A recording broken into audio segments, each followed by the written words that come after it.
What's good, Panther Nation? It's your boy, Myron McRae, a.k.a. Tornado McRae, across the skies of the internet, here with another episode of Panther Pride TV. Your one-stop shop for all your Panther notifications and your Panther obligations. And guys, I got something to show you. Hey, your boy actually got the shirt. Your boy actually... told you I've been working on it. And I still got to do like a few fine line details. I don't know if I want to make this like a background, like black or something. Like really like a movie poster. But yeah, got the shirt. It fits perfect. Even got volume 2025, kind of like how they do on Guardians of the Galaxy, like volume 1, 2, and 3. Got that in the bottom left corner and whatnot. But yeah. So we are one step closer to getting these shirts, to be honest. And I love it. I think it fits perfect. I like the way the logo actually fits because it feels more printed on.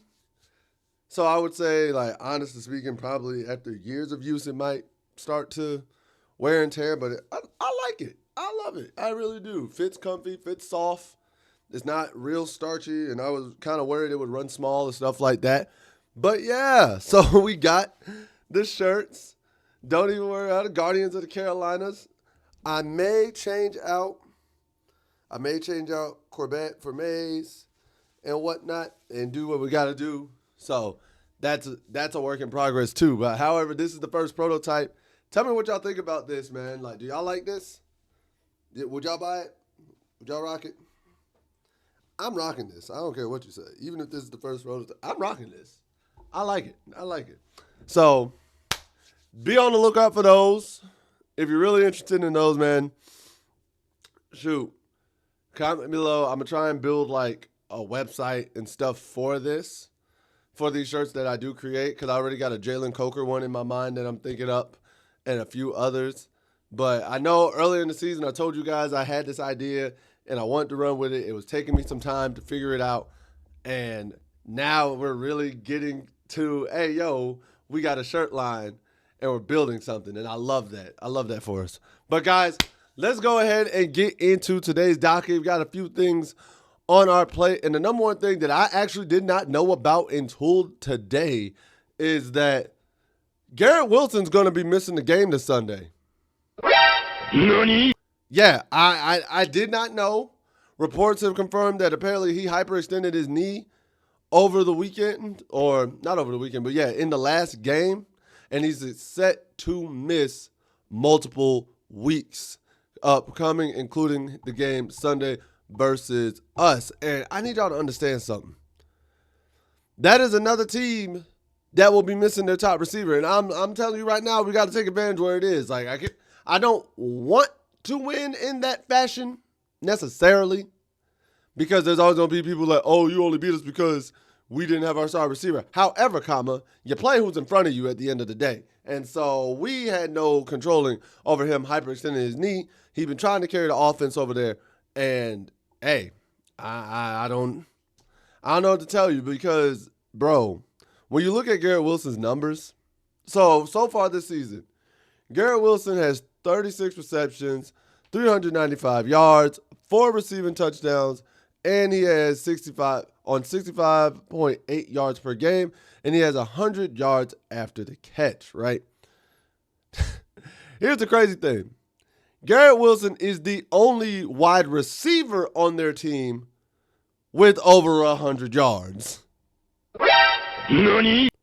He's the only guy on their team with multiple touchdowns. Nani? And, bro, this man is the only person on their team who genuinely, let me make sure. Yeah. He's the only person on their team that has over 22 catches this season, which that's more so not as shocking considering he's carrying the load. But I'm surprised because the other two people on the roster, second behind him is their tight end, Mason Taylor. He has 177 receiving yards. And then third is Breece Hall with 150. After that, their receiving game falls off a cliff. And I'm telling you right now, that is kind of a star aligning in my eyes. And this should be pivotal for our pass defense and our pass rush, especially. Because they don't have Garrett Wilson. They're going to rely heavily on Breece Hall and Taylor. One, that means linebackers key in on the tight ends. Two, actually, that means linebackers and corners key in on the tight ends as well as the running back, as well as Breece Hall. That is who they're going to try to pass the ball to. Justin Fields ain't been throwing to anybody else like that. He's been holding the ball a little too long. Pass rush. You should be able to get a bunch of sacks this weekend. At least 3. You should be able to get 3 sacks on Justin Fields in this offense. You really should. Pass coverage, you should not get torched. You should not get burnt. At least one of you should come away with an interception. Now, I'm holding y'all to a higher standard because this Jets offense is not great. Their defense, their defense something to behold. It's a Steve Wilkes defense, so you know it's going to be good. That offense, though, especially without Garrett Wilson, should not give us problems. Should not. However, we all know how dangerous a winless team can be. We all know how desperate a winless team can be. So, Carolina, as I said yesterday, and as many of you have also said in the comment section, and as many of you have also pointed out that probably Canales is sitting there preaching to the choir in that locker room, do not take this team for granted and think it's gonna be easy. Do not sit there and think that the Jets will not try to come out, scrap, and steal a win. Play them the same way you played the Cowboys, the same way you played the Dolphins, the same way you played the Falcons. Play them, even the second half versus Arizona. Play them with purpose, like you have a chance to beat them down. This should not be a close game. The simple fact that they have us this close in terms of the predictions and whatnot really pisses me off. It really pisses me off because 3-3 Carolina is only 3% better than an 0-6 New York Jets team. NANI? How that logically, how that add up? How that add up? I don't know. I really don't know, bro. But we should not have a problem handling their offense. We should not have a problem taking care of their offense. We should not have a problem getting to the quarterback. We should not have a problem covering the receivers. Their tight ends and their running back, that has been one of our issues this season, covering tight ends, so really need us to tighten down on that. And this is the game to do it. To me, this is the game to fine-tune and really lock in before we play Buffalo next week. And I'm pretty sure they're going to be getting Dalton Kincaid back, which is going to be a problem. Tighten down and let's use this game to beat down the Jets, but also fine-tune a lot of things in our pass coverage as well as our pass rush. Corners can't be getting beat like that. Mike Jackson,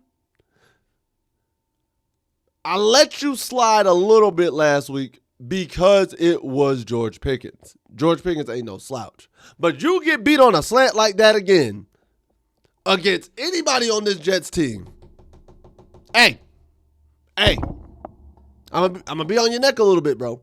I'm just keeping it a band with you. George Pickens is one thing. There is not a receiver on this team right here. Maybe Alan Lazard. Maybe. But he ain't even been balling out like that this year. So there's no reason why you should get beat on the slant this year by anybody on the Jets. Then they score a touchdown. Honestly, the entire pass coverage, y'all should not allow that to happen. You shouldn't. I'm gonna be a little bit upset if you do. Just keeping it a buck with you, man. But we should be able to handle this offense. And then in terms of our own offense, we have a big question that we've been talking about all week. And even the Charlotte Observer is asking about it. So we all know Rico's been performing. Chuba's been hurt. What does that mean? What does that entail for the future? How should we go about it? So I've seen some people be crazy and say we should go ahead and trade Chuba. I don't know why you're doing that, you stupid. That is a very small minority I've seen. It is a very small minority I've seen, but I've seen it. I've seen it, and I'm just looking at them like, why? Why would we do that? No. But the big question is, who's RB1 when Chuba gets healthy? What do we do when Chuba comes back?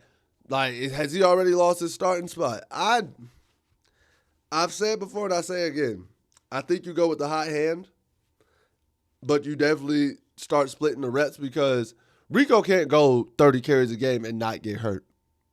That's overusage. And with Chuba coming back, you still can do the split usage, and we can find a different formation to make them versatile and things of that nature. I really think that. But to me, you still got to go to hot hand. But Mike K over at the Charlotte Observer, he spoke on this situation, and here's what Mike had to say about it. Mike K says, speaking specifically about Week 7, I'd expect the Panthers to roll with the hot hand. A 60-40 split for Dowdle and Hubbard probably makes sense with Hubbard potentially returning to action on the road. To be clear, I wouldn't look at that as a demotion for Hubbard at all. He's coming off a calf injury that cost him 2 games, so I would expect the Panthers to ease him back into action, especially as Dowdle has found his groove. The New York Jets are allowing 130 yards rushing yards per game.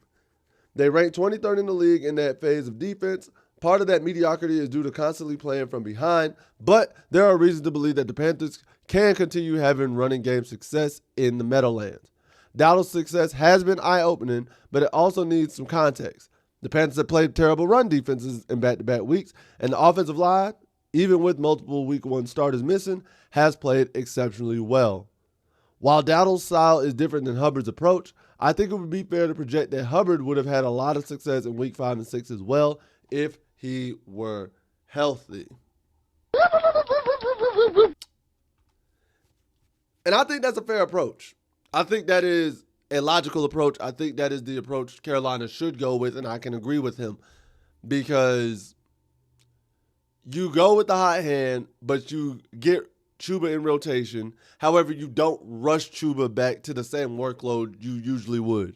You ease him back in because Dowdle's obviously eating right now. So you can ease Chuba back in. If he's starting to be like, hey, I don't know, I'm not 100%, you know you can go to Rico and we're good. You know you can go back to Rico full-time and we're good.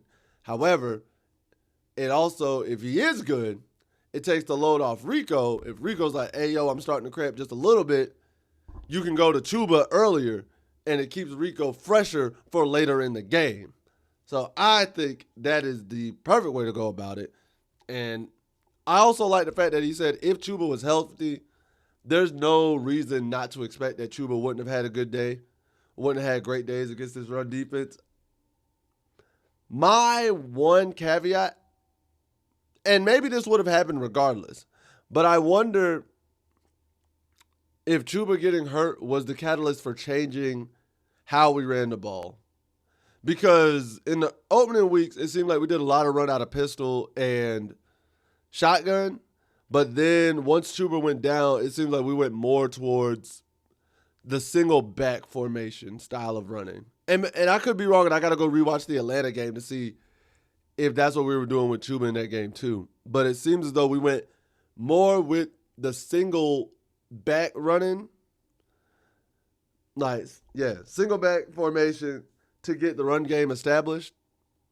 And that's really where we've been eating the last 2 weeks. And I'm curious if Chuba had not gotten hurt, would we be going through that formation a lot? And the other question I pose, if Chuba is healthy when he comes back, do we stay doing that formation? Because honestly, look at this, bro. Like when you see what he's saying, it makes total sense. It makes sense, and Mike's not saying nothing that none of us have said. Mike's not putting out any information that none of us haven't put out there before, and it's just one of those things where it's like, oh, okay, you know what?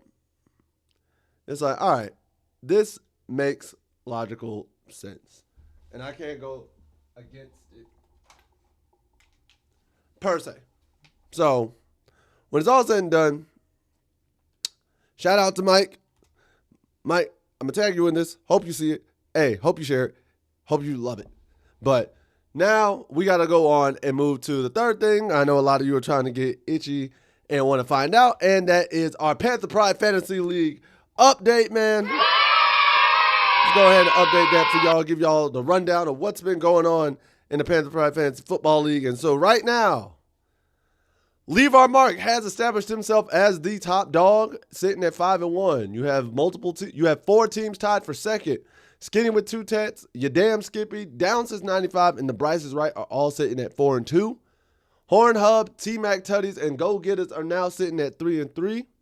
Renfro Re-Up and Better Call Hall and the Leg of the Zelda are actually all sitting at 2-4.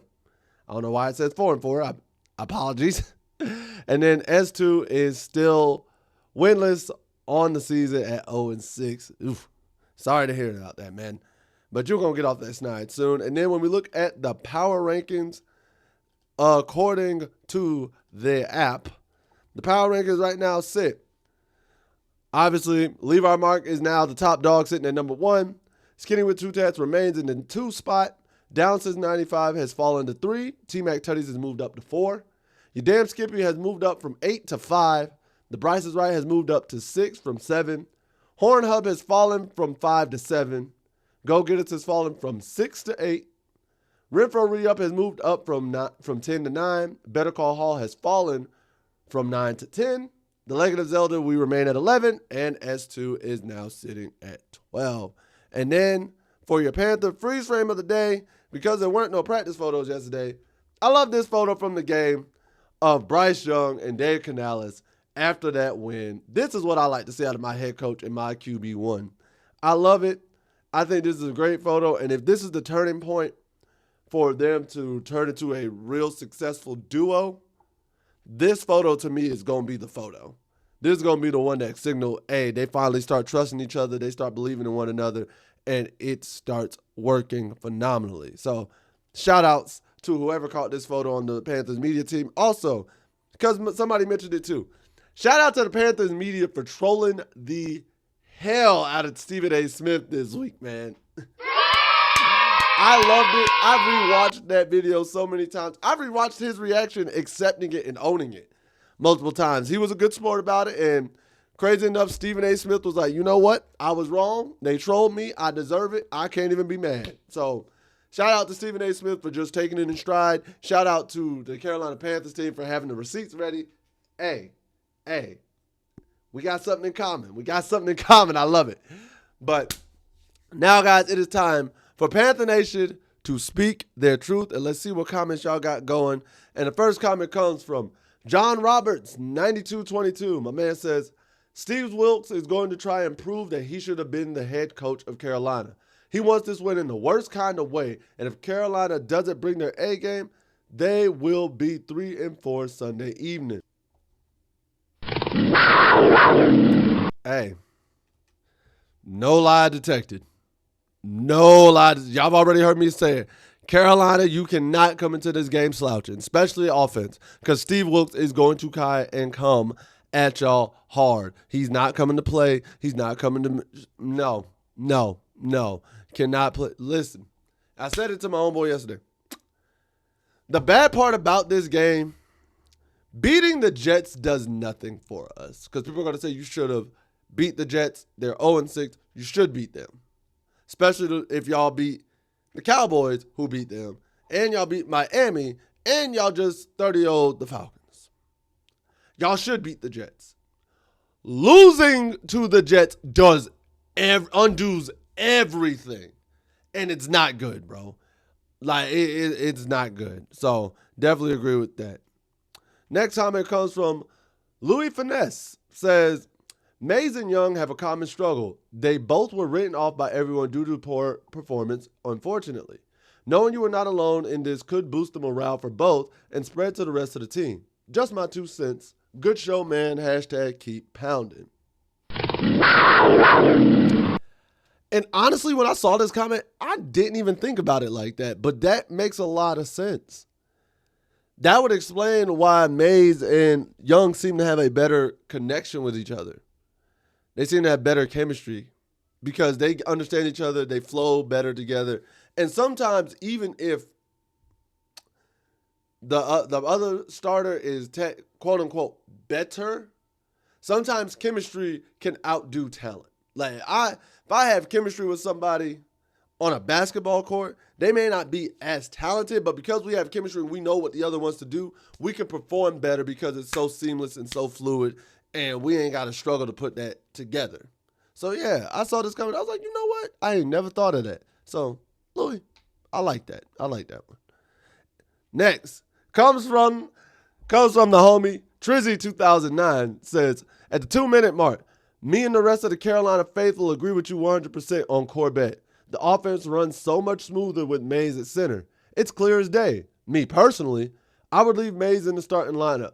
Hubbard is a tricky situation. I would ride with the hot hand, which is Rico, and just work Hubbard back into the rotation because we really do need him as the season goes on. Coker, Sanders, and Wharton are a blessing to have back in the starting lineup. I can't wait to see them on the field. But I have to say, the court was held at Bank of America Stadium last Sunday, and the verdict is in. And it reads as follows. We, the people of Bank of America Stadium, find the Dallas Cowboys defense guilty on multiple RICO charges. W Video Gang, hashtag keep pounding.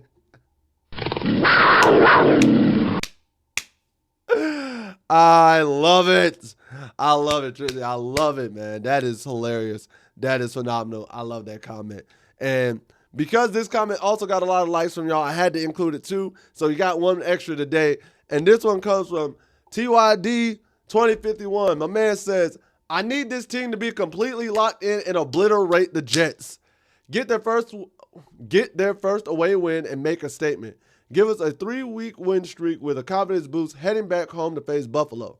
If the Patriots and Falcons can beat them, I truly believe we can too, but this win against the Jets is important for their confidence. No matter how much they try to preach this week-to-week thing, a loss to the Jets will leave a sour taste, and I think we're leading to facing Buffalo. Again, 100% agree. 100% agree.